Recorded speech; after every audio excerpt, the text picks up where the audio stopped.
जब एक अप्सरा ने की थी संजीवनी बूटी लाने जा रहे हनुमान जी की मदद। सुने यह रोचक कथा। मेघनाद की शक्ति के प्रहार से जब लक्ष्मण जी मूर्छित हो गए थे, तब हनुमान जी उनके लिए संकट मोचन बने और लंका से सुषेण वैद्य को लेकर आए।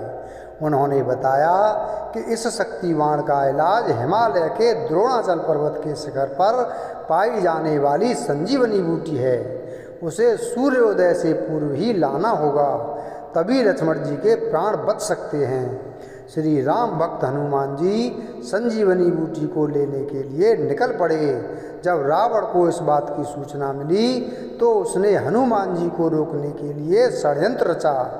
उसने कालनेमी को इस कार्य को सौंपा ताकि हनुमान जी समय से उस संजीवनी बूटी को लेकर ना आ पाएं। रावण ने कालनेमी से कहा कि हनुमान को रोकने के लिए माया रचो, जिससे उनकी यात्रा में विघ्न उत्पन्न हो जाए। इस पर कालनेमी ने कहा कि रामदूत हनुमान को माया से मोहित कर पाने में कोई भी समर्थ नहीं है। यदि वह ऐसा करता है तो निश्चित ही उनके हाथों मारा जाएगा। इस पर रावण ने कहा कि यदि तुम मेरी बात नहीं मानते हो तो फिर मेरे ही हाथों मरना होगा। इस कालनेमी ने सोचा कि रावण के हाथों मरने से अच्छा है कि वह हनुमान जी के हाथों ही क्यों न मरें। उसने अपनी माया से हनुमान जी के रास्ते में एक सुंदर कुटिया का निर्माण किया और एक ऋषि का वेश धारण कर उसमें बैठ गया। इस बीच आकाश मार्ग से जा रहे हनुमान जी को प्यास लगी, तो वे सुंदर कुटिया देखकर नीचे आ गए। उन्होंने कालनेमी बने ऋषि को प्रणाम किया और पीने के लिए जल मांगा। तब कालनेमी ने कहा कि श्री राम और रावण में युद्ध हो रहा है, राम जी ही विजयी होंगे, मैं यहाँ से सब देख रहा हूँ। उसने अपने कमंडल की ओर इशारा करते हुए कहा कि इसमें शीतल जल है, आप इसे ग्रहण करो। तब हनुमान जी ने कहा कि इतने जल से उनकी प्यास नहीं बुझेगी, कोई जलाशय बताएं।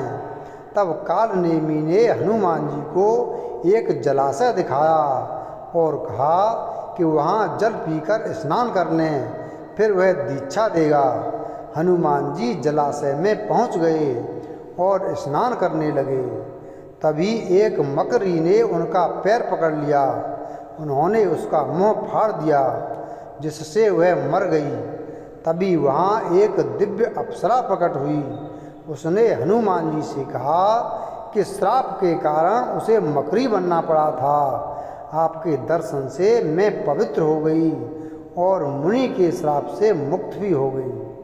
अप्सरा ने बताया कि आश्रम में बैठा ऋषि एक राक्षस है, जिसका नाम कालनेमी है। यह बात जानकर हनुमान जी तुरंत कालनेमी के पास गए और बोले, मुनिवर, सबसे पहले आप गुरु दक्षिणा लीजिए, मंत्र बाद में दीजिएगा। इतना कहकर हनुमान जी ने उस कालनेमी को अपनी पूंछ में लपेट लिया और पटक कर मार डाला। मरते हुए कालनेमी का राक्षस स्वरूप सामने आ गया। उसने मरते हुए राम का नाम लिया। राम नाम से उसका भी उद्धार हो गया। वीडियो अगर पसंद आया हो तो वीडियो को लाइक करें, चैनल को सब्सक्राइब करें और बेल आइकन प्रेस करें। धन्यवाद।